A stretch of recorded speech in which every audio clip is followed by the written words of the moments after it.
Aries, kamusta? Tignan natin kung ano yung mensahe sa'yo ngayong September 2025. So, kung hindi pa po kayo nakasubscribe dito sa ating channel, please subscribe and hit the bell button para lagi po kayong updated every time na meron tayong uploads. So, ayan, pasensya na po at missing in action tayo dito sa ating YouTube channel. Tingnan natin overall energy, at kung hindi po kayo makaresonate dito, try ninyong panoorin yung inyong other signs, moon, rising, and Venus. We have sorceress. You are a magical person who can manifest clear intentions into reality. So ayan po, no? Marami kayong mamamanifest this month. Some of you, pwedeng the way lang kayong magsalita na ma-manifest nyo na yung isang bagay o kaya pag iniisip ninyo. For some of you naman po, maaaring kailangan ninyo ng tools. So meron tayo ditong, ayan, Tiars EEA. Meron tayo ditong Tiars Afero Manifesto. So message lang po kayo ha kung interested kayo. At meron tayo ditong Tiars bracelet. Ayan, yung ating Tiars bracelet. So, kung hindi nyo nakikita yung ano natin, yung video natin, ano po, ang gawin ninyo is taasan nyo yung brightness ng inyong phone. Yun po yung gawin ninyo para makita nyo. Oo. So, ayan, marami kayong ma-manifest this month. Or sabi dito, perfect itong month na to para kayo ay mag-manifest. Huwag nyong isipin, ghost month pa rin, etc. Hindi pa tapos ang ghost month. So, kahit ghost month yan, makakapag-manifest po kayo. So, tingnan natin, maganda yung energy mo, overall energy mo this month, Aries. Marami din dito, maaaring ma-open kayo, no? Ma-open lalo yung mind ninyo sa spirituality. Tingnan natin, ano pa yung mensahe for you? Kamusta naman yung energy mo? We have 10 of Swords, overall energy mo. So, meron dito, di kayo makatulog, ganyan. Para bang bothered kayo. Meron po kasi dito, pwedeng na-open nga talaga yung ano nyo, yung gifts ninyo. So, pwedeng may mga naririnig kayo. Akala mo nababaliw ka na, yung tipong ganun. Parang merong kinikrave yung soul mo rito, yung spirit mo, na hindi mo malaman kung ano. Yan. So, some of you, you need nyo talaga ng guides, need nyo ng tools para dito. So, ayun, may mga sleepless nights din kayo dito ngayong month. We have the world. Ayun nga. Pero meron kasi talaga kayong importanteng gagawin. So, some of you naman, pwedeng busy kayo ngayong month na to. Kaya, ayun, di kayo masyadong nakakatulog. Ayun na nga, busy na nga kayo. Tapos, na-open pa yung gifts ninyo. Parang hindi nyo na tuloy alam ano ba yung uunahin ninyo. Kamusta naman your thoughts? We have Ace of Swords. Very sharp naman yung mind mo ngayong ngayong month. Yan. So, we have Ace of Swords energy. So, sabi ko nga, malakas talaga kayong mag-manifest. Kung ano yung sinasabi ninyo, di ba yun yung una kong sinabi kanina, na pag may sinasabi kayo, nangyayari talaga siya. So, you are very emotional din at the same time. Ayun, pag pala emotional kayo, huwag kayo masyadong magsabi ng mga bagay-bagay ha. Huwag kayo masyadong magsalita kasi baka mamaya meron kayong pagsisihan dito. Very powerful talaga yung energy mo ngayong month na to, Aries. Your emotions, your feelings, we have 9 of Swords. Medyo nade-depress. Or merong mga tao dito sa paligid mo na ang gusto nila ma-depress ka. Parang hinihila nila yung energy mo. So also, you should protect yourself. Ayan, for protection din yung ating mga pang malakasong charms. So, ayun. Ayan 9 of Swords. Hinihila yung energy mo, yung maganda mong energy. So, may nambablock dito ng mga blessings mo at the same time. Kaya din siguro hindi ka mapakali kasi nararamdaman mo yun. Diba? This is your energy. Nararamdaman mo yun na may humaharang. Yes. Kaya hindi ka kaagad nakakatulog. Medyo emotional ka talaga. Hindi medyo. Emotional ka talaga this month. Energy ng mga madalas mong makasama sa bahay. Tingnan natin. We have Judgment. Meron bang nagbabalak dito sa bahay? Mga kasamahan mo sa bahay, no? Naaalis na. Yun yung nakikita ko rito. Yes, okay. So, pwedeng may pagtatalo. Kaya, ganun.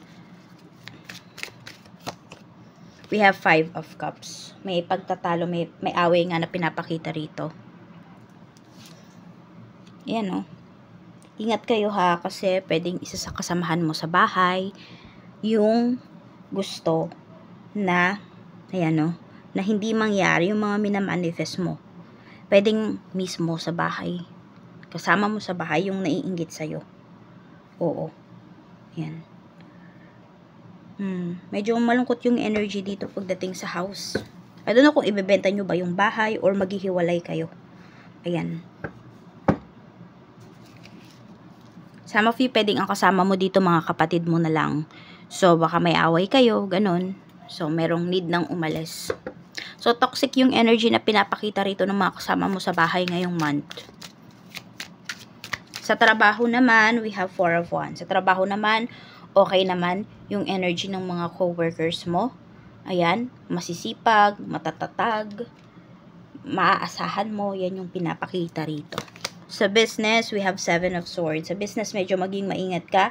May someone dito trying na ibagsak yung negosyo mo. May someone dito, Aries, trying na i-copy yung negosyo mo. Ganun naman talaga sa business, no?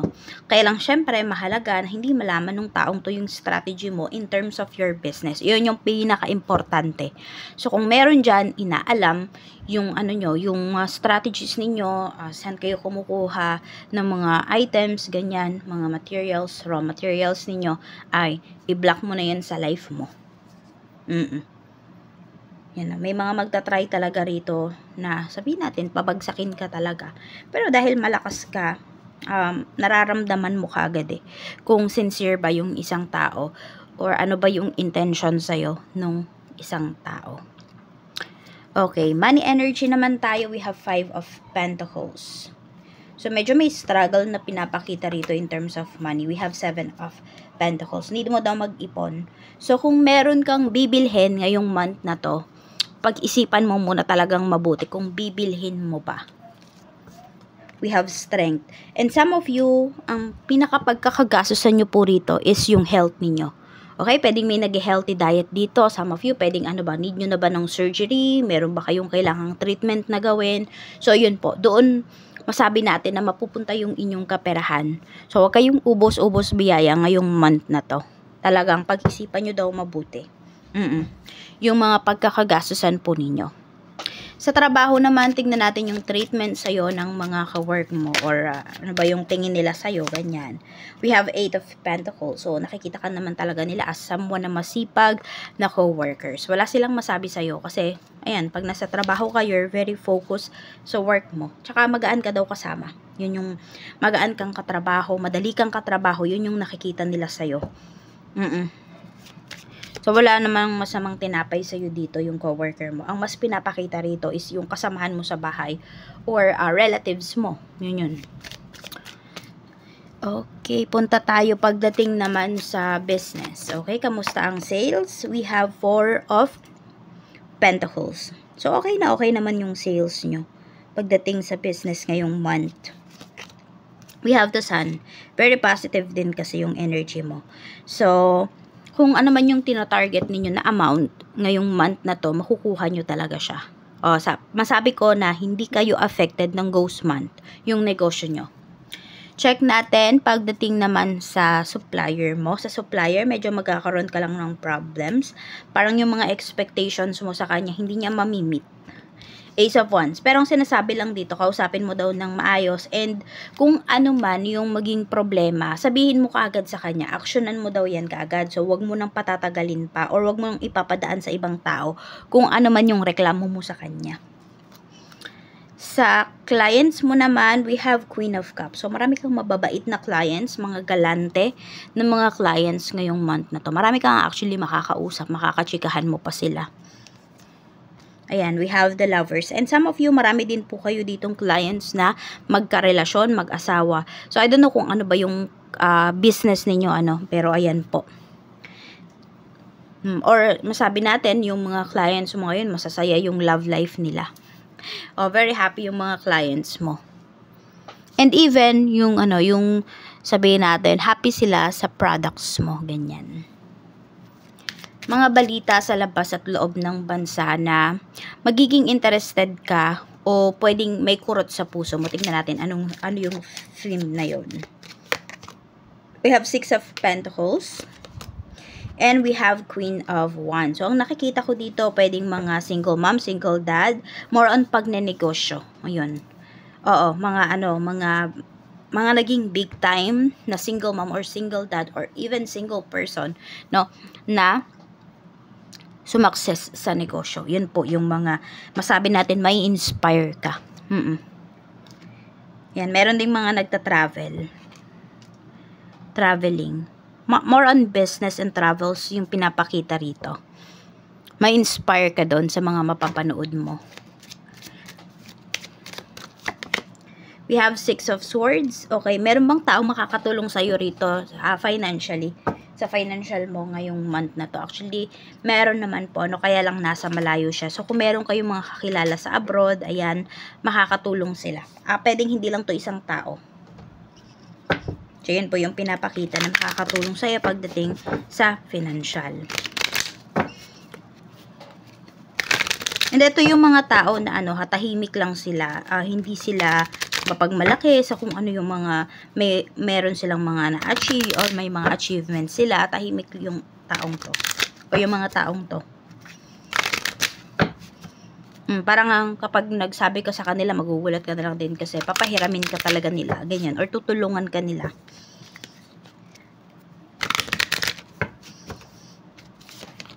We have bathroom. So, ayan, need mo na talagang i-flush yung mga tao na hindi na nagmamatter sa'yo. Hindi na nagre-resonate sa life mo ngayon. So, kung may mga negative talaga na tao dyan sa life mo, may mga taong sinisiraan ka, hinihila ka pababa, cut mo na. So, mga narcissist yung mga tao na yan, cut mo na yung connection mo with them. Kasi, ayun, sabi nga, mapapahinto mo lang ang isang narcissist kapag kinat mo yung connection mo sa kanya.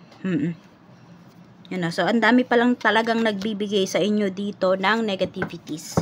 Sabi dito, be your own best friend. So, pagkatiwalaan mo lang ngayong month na to, pinakapagkatiwalaan mo lang talaga is yung sarili mo. Pwede kang mag-share ng something towards other people, pero huwag kang mag-overshare.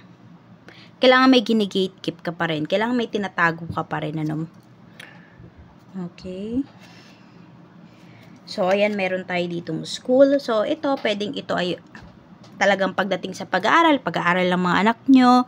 Meron din po rito, pwedeng kayo mismo yung mag-aaral, pero hindi kayo mag-aaral sa ordinary school. For some of you, is pwede po, di ba sabi ko may guide dapat kayo. So, kung meron dito, na-open yung inyong mga gifts, so magpa-guide po kayo. Ito, pwedeng makakahanap kayo ng school, makakahanap kayo ng, ng tao na makakapag-guide po talaga sa inyo. So, meron akong i-share sa inyo. Ito po ay gagawin ninyo ng September 1 mismo. So, pwede nyo itong gawin between 6 to 8 a.m. only. Pwede kang maglagay ng 1 teaspoon of cinnamon powder. Lagay mo sa left palm mo.